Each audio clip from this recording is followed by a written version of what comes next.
Live from New York, this is WIUR Radio.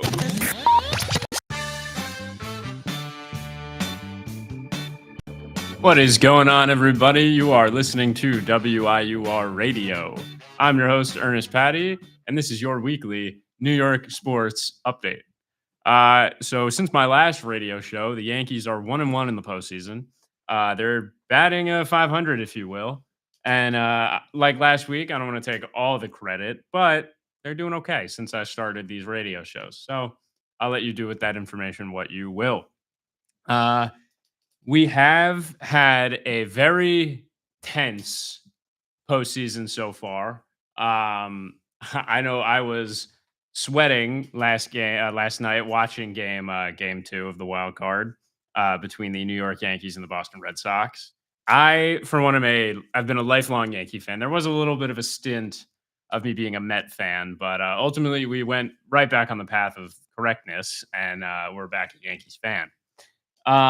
So the Yankees look to take game 3 tonight. Game 1 and game 2 were both kind of a barn burner and very stressful. But yeah, we go on, and tonight should be a good matchup for both the Yankees and the Red Sox. So we'll do a little recap of both games. Take a look ahead of what is coming tonight, and pretty sure the game starts around 6:30. So I'm gonna get out of here as fast as I can and get home to watch game 3. So in game 1, it was Garrett Crochet versus Max Fried. We had a dominant 7 2/3 innings by Crochet going for with 11 strikeouts. Yankees didn't really garner much offense at all. The only runs that came by were Anthony Volpe's 2-run home run. And Aroldis Chapman did what Aroldis Chapman does and beat up on the Yankees, something he didn't do when he was on the Yankees.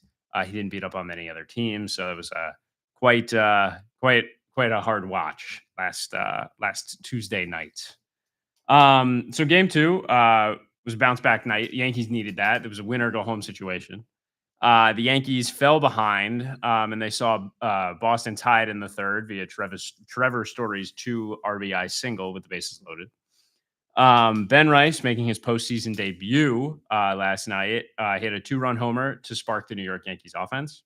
And then there was a decisive moment in the bottom of the 8th in the bottom of the top of the 7th, where Jazz Chisholm saved the game by knocking down Yoshida's what would have been game taking single. Would have been a 2-run single. There was a couple people on, and batted that ball down to stop the Red Sox from getting any motion in that inning.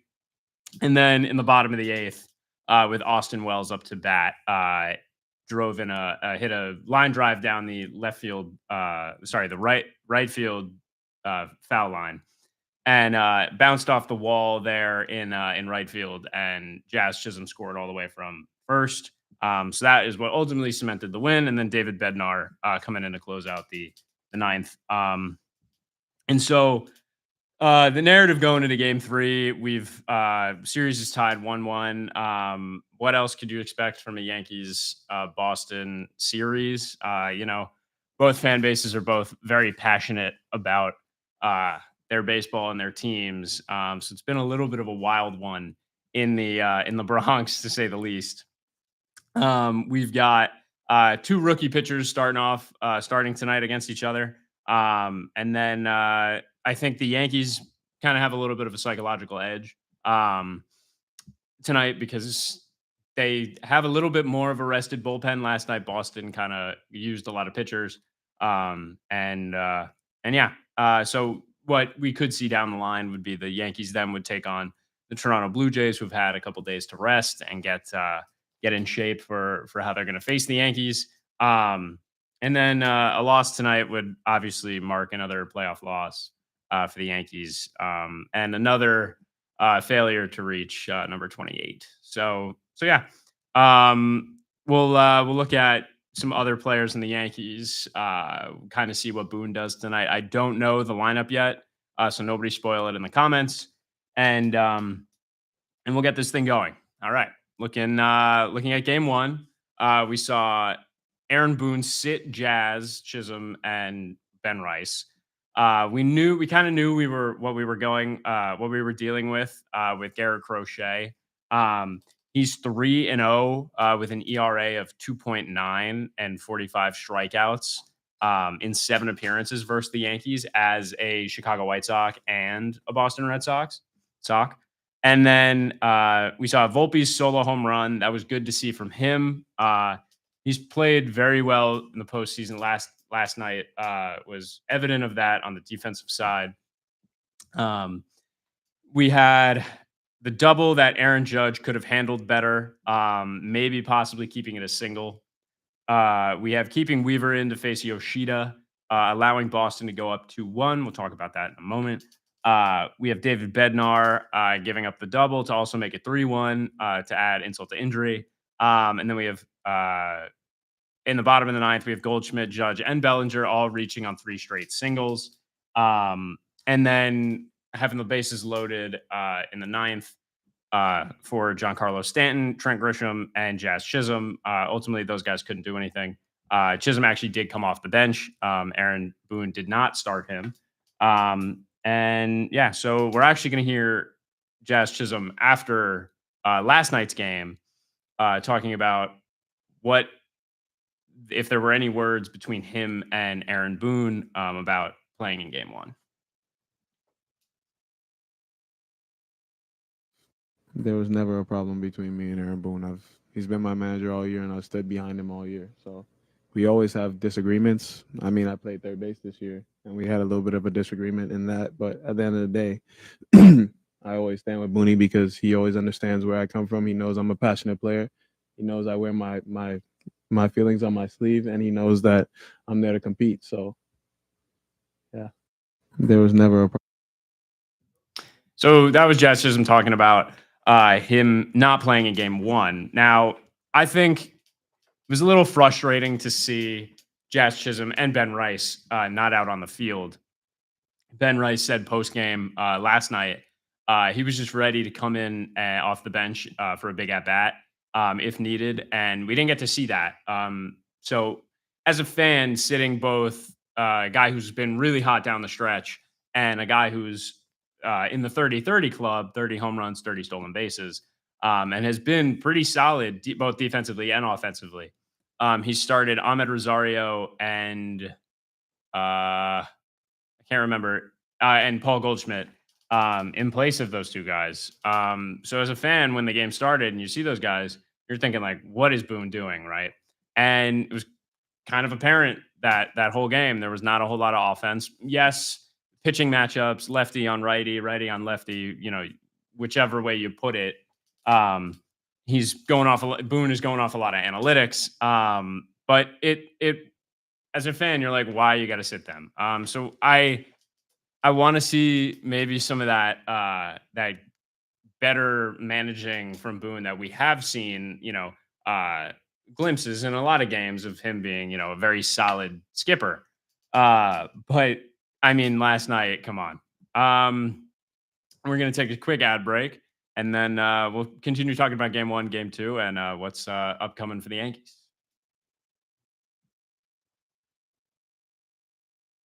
Untouchable, unstoppable. This is WIUR Sports Radio. Hi, I'm Robbie Basil, president of WIUR Radio, and I hope you're enjoying today's show. Have you ever wanted to call the biggest games, the biggest moments for the biggest names for Iona Athletics?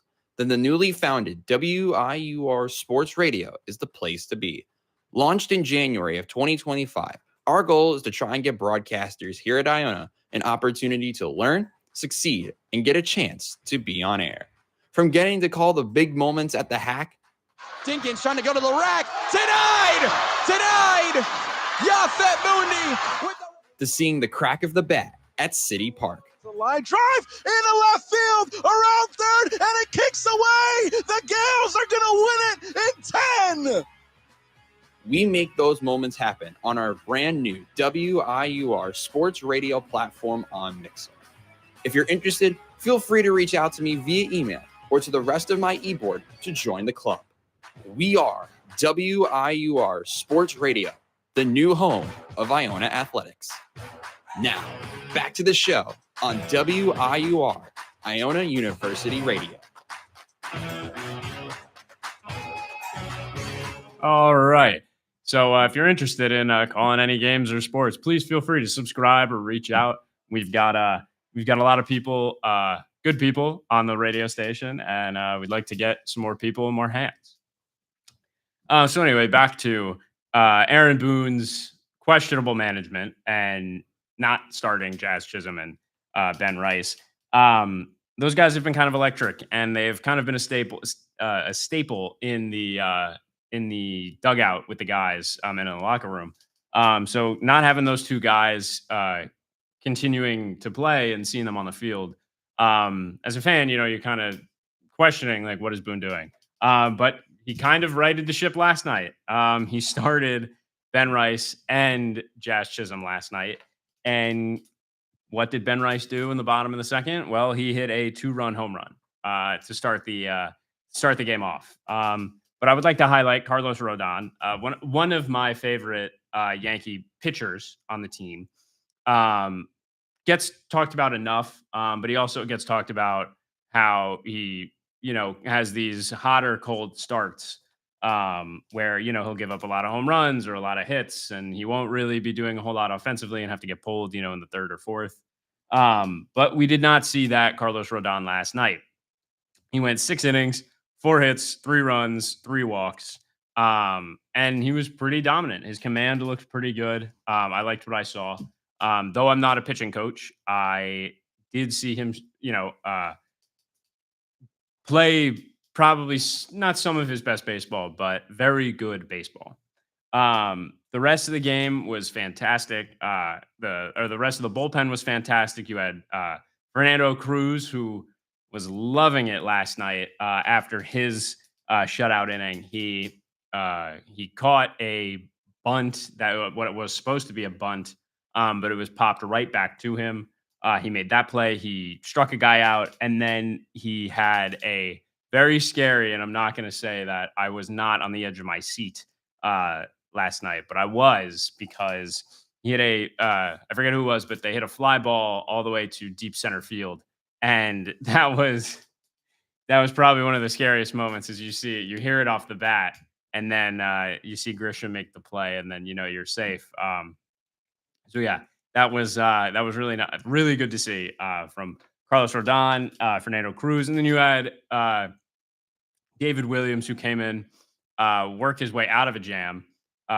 Williams had a guy on first, no outs, and guy hits a grounder pretty much right back at him and made a great play. But then when he turned to throw it to second base, he kind of airmailed it, and you didn't know who was there, who was going to make the play. But my favorite guy, Cortisone Anthony Volpe, was right there to make the play. Caught the ball perfectly, landed on second base, and made a fantastic throw over first to get the double play. And really help Williams out after he's had some questionable, bullpen innings recently. But he's been great so far in the past couple of games.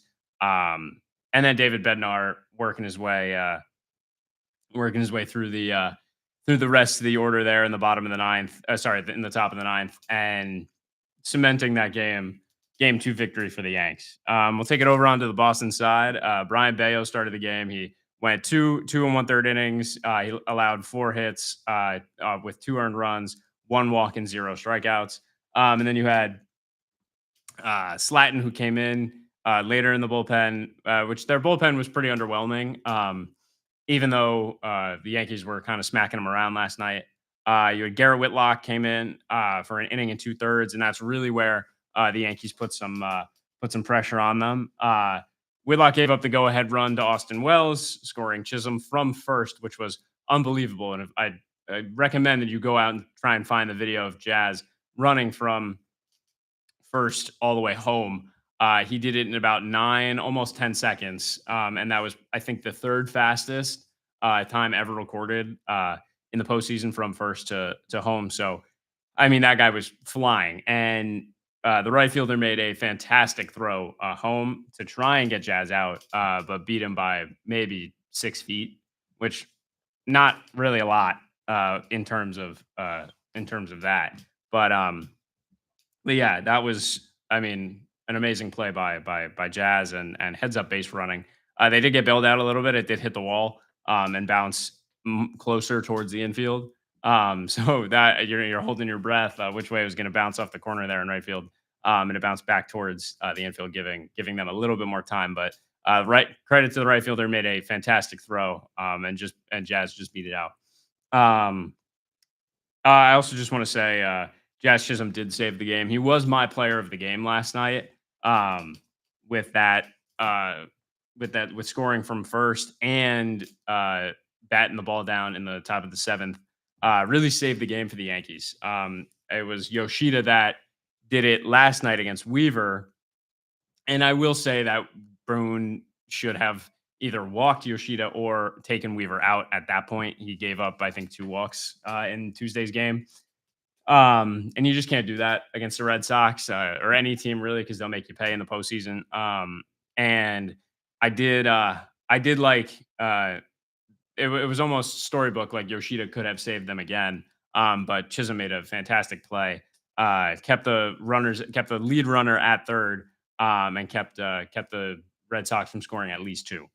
Um, and then and then Volpe's, I think, a really good moment of the game was Volpe singling and McMahon walking, which worked.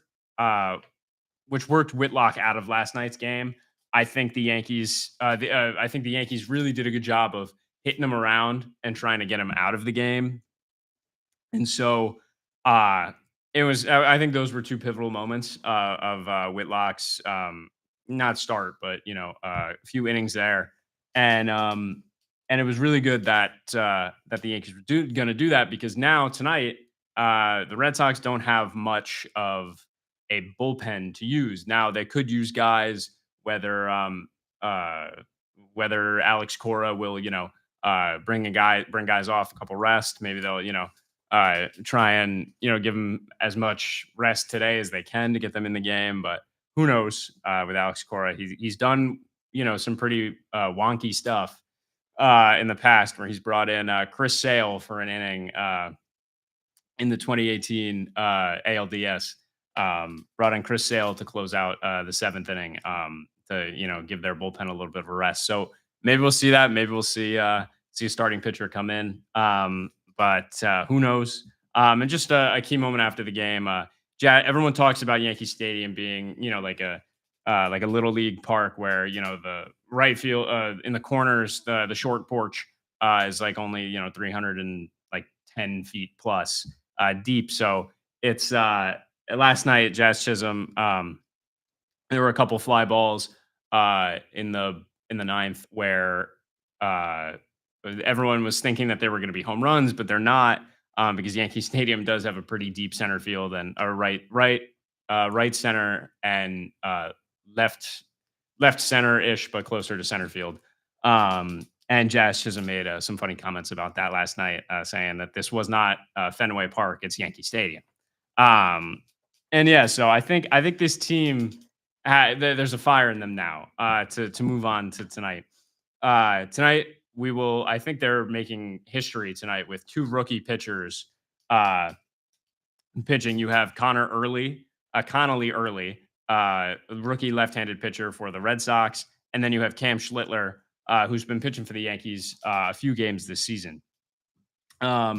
So in 4 games, actually, no, we'll go to Carlos Rodon on how confident he is in Cam Schlittler's ability to help the Yankees win tonight. Everybody knows the kind of stuff that Cam has. He's equipped well with a pretty impressive arsenal. I'm excited to see him go to work. I'm excited to see how the energy in the crowd and how he interacts with that.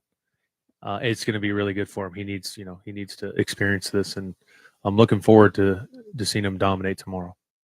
There. So that was Carlos Rodon on his belief in Cam Schlittler to do well tonight. But we do have a few announcements. If you have an event you want to promote, please reach out to us or stop by the studio so we can help you and your club get an ad with us here on the air. Shout out to our next show of the week, Beyond the Scoreboard. Make sure to check their show out every Tuesday at 11 only on WIUR Radio. But yes, if you are interested in joining WIUR, please reach out to us. We welcome anyone and whoever wants to be on the air. So there's not a whole lot out there on Connolly Early, but in 4 games, the Red Sox in the majors, he's 1-2 with an ERA of 2.33. He's pitched a total of 19 innings, and he has 29 strikeouts.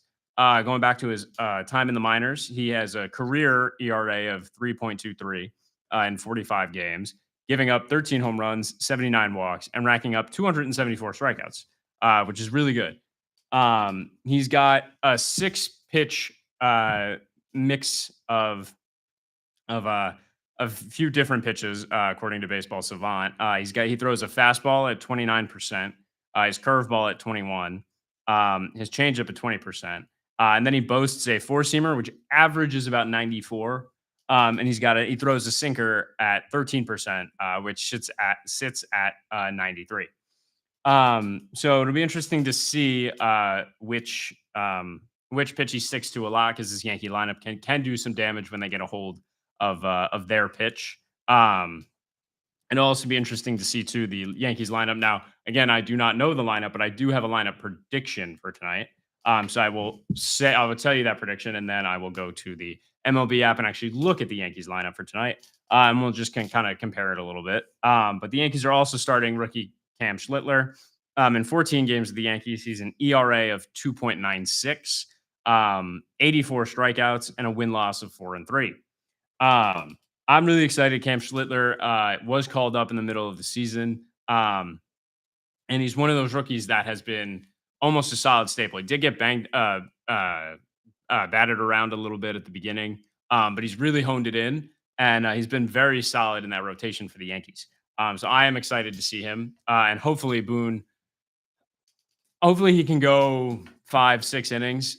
7 would be fantastic, but sometimes it's not realistic for a rookie. But it would be nice to see him go pretty deep into the game, and help us win a couple innings there. But I'll give you all my lineup prediction for tonight.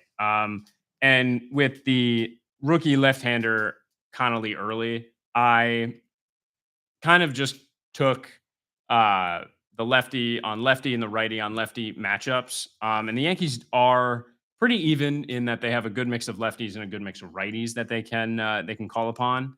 And then some guys off the bench as well. But I would love to see Grisham leading off. That guy has a lot of leadoff home runs. And he's also a lefty, so that would be an interesting matchup. He does pretty well off lefties. So I would like to see him start. In the second hole, we have Judge. I mean, who else? Righty. He has taken advantage of some rookie pitchers this season, so it would be nice to see Grisham work a walk, get a single, somehow get on base for Judge to maybe give him a chance to knock him home in a home run. But that would be nice to see him, see Judge just kind of see these Yankees hit off the rookie and maybe knock him out of the game and get to their bullpen. Third, I put Bellinger, lefty on lefty. Hopefully, he does okay against lefties. And so we'll see what happens there. I have Stanton, Rice, and then Volpe. Trying to mix up the, stagger it lefty, righty. And it would be nice to see that middle of the order, get to him a little bit and get on base. And then the last 3, I have Jazz, Caballero, and Wells. Now, the bottom of the lineup, I know Jazz hits, so that's good. Just have a guy down there at the bottom that can maybe help turn the lineup over, and make the starting pitcher throw pitches. Jose Caballero, he's kind of sneaky. I think he's one of those utility guys that um, that can, kind of surprise you a little bit and steal a base here and there, obviously. But he can hit too. He's hit a couple home runs for the Yanks, and it would be nice to see him get on. Um, and then Wells had clutch hit last night. We'd like to see more of him. See more of that from him. But if he can do it earlier in the game and help out, turn that lineup over, that would be awesome. Now on the bench, I have Ahmed Rosario and Goldschmidt. If they were to pinch hit, I would have Rosario for Grisham and put Goldschmidt and have Goldschmidt pinch hit for Wells, so that way you could move Rice to first, and then have Rosario move keep Bellinger in center and move Rosario to left. So yeah, I think those guys coming off the bench would mainly be for a little bit of defensive purposes, but if we needed them to, they can also hit. We've seen them do it before, and that would be a nice scene for them. So now I'm gonna look at the Yankees lineup for tonight. Let's see how we did in the lineups. Okay, so we actually have the first three pretty similar. I'm going to split screen here so I can see my prediction and the Yankees. We'll do this. Not letting me split screen, but we have Grisham, Judge, and Bellinger, which already a great start. And then Stanton, Rice. And then we have Rosario starting over Jose Caballero at third base. And then you have Jazz Chisholm, Volpe, and you have Wells catching. So pretty similar. I love this. I think only thing I would say is keep Rosario off and maybe bring him in on the bench.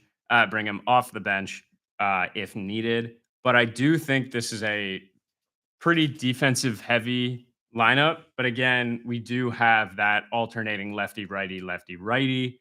That would be kind of hard for the Red Sox to navigate with their bullpen. So wow, I am pretty surprised at that Rosario spot. But again, I do think that this is a good lineup and that I almost got it perfect.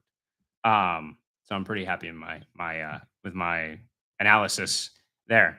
And yeah, I mean, I think the guys that do need to produce on the offensive side really would be Ahmed Rosario and Wells and Jazz Chisholm too.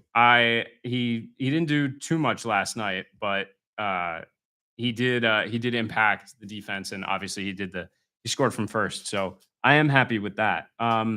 Yeah, and I'm just excited. I just hope Aaron Boone, makes the right moves tonight. I don't want to see, Cam Schlittler pitching really well, maybe have a high pitch count, and then, pull him in a situation where we'll need him, for depth. And I mean, it is the Yankees, so like anything is possible. But I would like to see the bullpen really step it up tonight, and like they did last night. I mean, those guys held it down for the Yankees. They really won them the game, and it will be surprising. Or I hope there are no surprises tonight. And yeah, we're looking pretty good. Other than that, that is pretty much all for me today. I didn't get to cover the Giants today because again, Yankees wild card game. So hopefully they win tonight, but it's looking a little bleak without Malik Neighbors. I don't really know who Jackson Dart's going to be throwing the ball to. Maybe it's Wandale. Maybe it's Jalen Hyatt. If those guys are up to the challenge to keep it to hold it down for the Giants. They are facing the Saints. Saints are one of those teams that did pass up on Jackson Dart. So I don't know. Jackson Dart maybe will have a revenge game this weekend. He was evaluated for a concussion, but I think he is good to go. So yeah, I think it'll be a good weekend for sports too. There are some pretty good NFL matchups, and hopefully my fantasy team will prevail. I don't know.